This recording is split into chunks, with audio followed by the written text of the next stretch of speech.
दोस्तों, अगर आप हिंदू धर्म के बारे में जानते हैं तो आपने कभी न कभी समुद्र मंथन के बारे में जरूर सुना होगा। पौराणिक ग्रंथों के मुताबिक ऐसा बताया जाता है कि एक बार देवराज इंद्र अपने स्वर्ग लोक के भोग विलास में इतना मग्न हो गए थे कि वो संसार के प्रति अपनी सारी जिम्मेदारियों को भूल चुके थे। लेकिन जब ऋषियों को देवराज इंद्र की इन हरकतों का पता चला तो उन्होंने इंद्र को समझाने का फैसला किया और सभी ऋषि स्वर्गलोक की तरफ चल पड़े। सभी ऋषियों में सबसे पहले दुर्वासा ऋषि देवराज इंद्र के पास गए और उन्हें ये बात अच्छी तरह पता थी कि देवराज इंद्र अपने भोग विलास और अभिमान में चूर हो चुके हैं। लेकिन इसके बावजूद भी उन्होंने फैसला लिया कि वो देवराज इंद्र को जरूर समझाएंगे, जिससे उन्हें संसार के प्रति अपनी जिम्मेदारियों का एहसास हो जाएगा। इसके बाद जैसे ही दुर्वासा ऋषि देवराज इंद्र के पास पहुंचे तो देवराज इंद्र ने उन्हें अपने सिंहासन पर बैठे बैठे ही नमस्कार किया। देवराज इंद्र के इस बर्ताव से दुर्वासा ऋषि काफी क्रोधित हो गए। फिर भी इसके बावजूद उन्होंने देवराज इंद्र को आशीर्वाद दिया और उन्हें तोहफे में फूलों की एक माला दी। दुर्वासा ऋषि से वो फूलों की माला लेते ही देवराज इंद्र ने उनसे ये कहा कि आप ये सुगंधित फूलों की माला भला क्यों लाए हैं? हमारे स्वर्गलोक में सुंदरता और सुगंध की कोई कमी नहीं है। ये कहते ही देवराज इंद्र ने वो फूलों की माला अपने हाथी एरावत के गले में डाल दी, लेकिन एरावत हाथी ने उस फूलों की माला को अपने गले से निकालकर कुचल दिया। ये सब देखकर दुर्वासा ऋषि ने इसे अपना अपमान समझ लिया और देवराज इंद्र सहित सभी देवी देवताओं को ये श्राप दिया कि जिस धन, वैभव और लक्ष्मी पर उन्हें इतना घमंड है वो सब उनके पास से छिन जाएंगे और सभी देवी देवता श्रीहीन हो जाएंगे। दुर्वासा ऋषि के श्राप देते ही जब सभी देवी देवता कंगाल हो गए तो वो इस समस्या को सुलझाने के लिए भगवान विष्णु के पास पहुंचे। जिसके बाद भगवान विष्णु ने सभी देवताओं को ये बताया कि क्षीर सागर की गहराई में अपार धन और वैभव होने के साथ साथ अमृत भी रखा हुआ है और जो भी उस अमृत को पी लेता है वो हमेशा के लिए अमर हो जाता है। लेकिन ये सब पाने के लिए सभी देवताओं को राक्षसों के साथ मिलकर समुद्र मंथन करना होगा।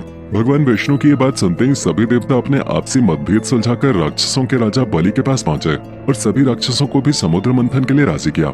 इसके बाद सभी देवता और राक्षस मंदराचल पर्वत को उठाकर समुद्र में ले गए और पर्वत के चारों ओर नागराज वासुकी को एक रस्सी की तरह लपेट दिया, जिससे समुद्र मंथन की शुरुआत हुई। दोस्तों, जब समुद्र मंथन पूरा हुआ था तो उसमें से 14 रत्न निकले थे जिनको राक्षसों और देवताओं ने आपस में बांट लिया था। लेकिन उन सभी रत्नों में कई स्त्रियां भी शामिल थीं। और अगर आप भी जानना चाहते हैं समुद्र मंथन से प्राप्त उन सभी स्त्रियों के बारे में विस्तार से, तो बने रहिए हमारे साथ वीडियो के अंत तक। दोस्तों, समुद्र मंथन के दौरान सबसे पहले प्रकट होने वाली स्त्री का नाम रंभा था, जो देखने में बहुत ही सुंदर और मन को मोहने वाले थे। रंभा की एक झलक देखते ही सभी देवता और राक्षस उस पर मोहित हो जाते थे। कहा जाता है कि रंभा नृत्य में बहुत ही माहिर थे और इसीलिए उसे देवराज इंद्र के पास स्वर्गलोक भेज दिया गया। स्वर्गलोक में जाने के बाद रंभा अपने नृत्य और मनमोहक रूप से सभी देवताओं का मनोरंजन करते थे।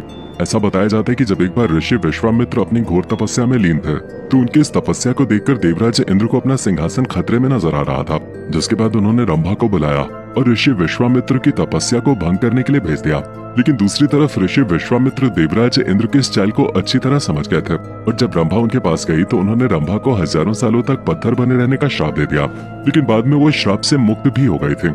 इसके अलावा दोस्तों, रावण संहिता के अनुसार ये बताया जाता है कि एक बार रावण ने भी रंभा के साथ जबरदस्ती संभोग करने की कोशिश की थी और इसके लिए रंभा ने रावण को ये श्राप भी दिया था कि अगर वो किसी पराई स्त्री के साथ जबरदस्ती संभोग करने की कोशिश करेगा तो उसके सर के 100 टुकड़े हो जाएंगे। दोस्तों, समुद्र मंथन के दौरान दूसरी स्त्री धन और वैभव की देवी माता लक्ष्मी प्रकट हुए थे।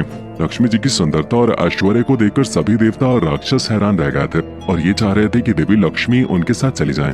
देवराज इंद्र ने भी देवी लक्ष्मी को एक सुंदर आसन भी दिया था जिस पर वो विराजमान हुए थे।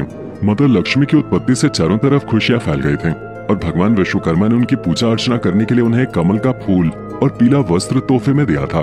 ऐसा बताया जाता है कि उस वस्त्र में श्रृंगार करके लक्ष्मी जी बहुत सुंदर लग रही थीं और जब उन्होंने अपने चारों तरफ देखा तो उन्हें अपने लायक कोई भी वर नहीं देखा। लेकिन जब उनकी नजर भगवान विष्णु के ऊपर पड़ी तो उन्होंने तुरंत ही अपने हाथों में कमल पुष्प की माला लेकर भगवान विष्णु के गले में डाल दी और इस तरह वो भगवान विष्णु के साथ रहने लगी।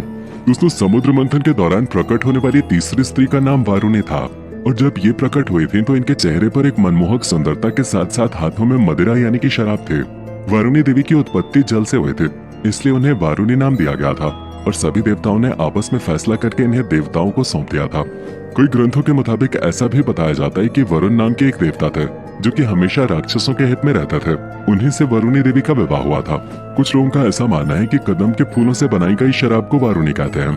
वहीं दूसरी तरफ बहुत से लोग ऐसा मानते हैं कि खजूर और ताल से बनी हुई शराब को वारुणी कहा जाता है। पौराणिक ग्रंथों के मुताबिक वारुणी को शराब का ही एक प्रकार बताया गया है जिसका इस्तेमाल यक्षमा रोग से छुटकारा पाने के लिए किया जाता है। दोस्तों, समुद्र मंथन के दौरान प्रकट होने वाली चौथी स्त्री का नाम तारा था तारा इतनी ज्यादा खूबसूरत थी कि उसकी एक झलक देखते ही किष्किंधा का राजा बाली और सुषेण दोनों ही उस पर मोहित हो गए थे और वो दोनों ही तारा के साथ विवाह भी करना चाहते थे। कुछ समय बाद नौबत यहाँ तक आ गई थी कि दोनों के बीच तारा को लेकर युद्ध होने लगा था। तभी वहाँ भगवान विष्णु प्रकट हुए और उन्होंने कहा कि आप दोनों ही तारा के पास खड़े हो जाओ। भगवान विष्णु के आदेश के मुताबिक बाली तारा के दाहिनी तरफ और सुषेण तारा के बाहिनी तरफ खड़ा हो गया। इसके बाद भगवान विष्णु ने दोनों को देखकर कहा कि धर्म के अनुसार किसी भी कन्या के दाएं तरफ खड़ा होने वाला पुरुष उसका पति होता है और बाईं तरफ कन्यादान करने वाला पुरुष उसका पिता होता है। इसके मुताबिक बाली को तारा का पति माना जाएगा और भगवान विष्णु के इस फैसले के बाद बाली ने तारा से विवाह किया था। दोस्तों, समुद्र मंथन के दौरान 5वीं स्त्री रूमी प्रकट हुए थे। ऐसा बताया जाता है कि रूमी अप्सरा भी बहुत ज्यादा सुंदर अप्सराओं में से एक थे और उसका विवाह सूर्यपुत्र सुग्रीव के साथ हुआ था। एक समय की बात है कि सूर्यपुत्र सुग्रीव के भाई बाली ने उसकी पत्नी पर अधिकार कर लिया था, जिसके बाद सुग्रीव ने अपनी पत्नी रूमी को आजाद कराने के लिए प्रभु श्री राम का सहारा लिया और भगवान राम के साथ मिलकर बाली का वध किया और अपनी पत्नी रूमी को वापस पा लिया। दोस्तों, वैसे तो हमें सभी पौराणिक ग्रंथों के मुताबिक यही बताया जाता है कि समुद्र मंथन के दौरान केवल 5 स्त्रियां प्रकट हुई थी, लेकिन कुछ पुराणों के मुताबिक ये भी बताया जाता है कि समुद्र मंथन के दौरान इन 5 कन्याओं के अलावा 2 स्त्रियां और प्रकट हुई थी, जिनमें से एक का नाम निद्रा देवी था और इनका जिक्र रामायण काल में भी मिलता है। ऐसा बताया जाता है कि जब प्रभु श्री राम को 14 वर्ष का वनवास हुआ था तो लक्ष्मण जी ने अपने बड़े भाई श्री राम के साथ वनवास जाने का फैसला किया था। एक बार की बात है कि जब प्रभु श्री राम और माता सीता कुटिया में आराम कर रहे थे तो लक्ष्मण जी एक पहरेदार के रूप में कुटिया पर पहरा दे रहे थे और तभी की बात है कि लक्ष्मण जी के सामने निद्रा देवी प्रकट हुई और लक्ष्मण जी ने निद्रा देवी से ये वरदान मांगा कि वो 14 सालों के लिए उन्हें निद्रा से मुक्त कर दें। निद्रा देवी लक्ष्मण जी को ये वरदान देने के लिए तो राजी हो गयी, लेकिन उन्होंने लक्ष्मण जी के सामने एक शर्त रखी जिसके मुताबिक उनके हिस्से की निद्रा किसी न किसी को तो जरूर लेनी पड़ेगी।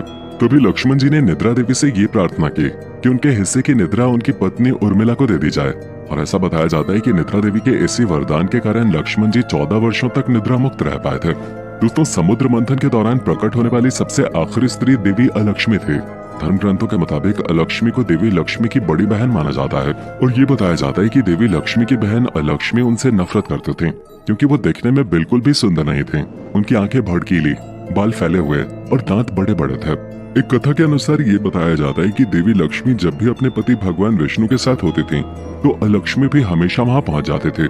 अलक्ष्मी का ये बर्ताव देवी लक्ष्मी को बिल्कुल भी नहीं पसंद आता था और उन्होंने एक दिन अपनी बहन अलक्ष्मी से कहा कि तुम मुझे और मेरे पति को अकेला क्यों नहीं छोड़ देते।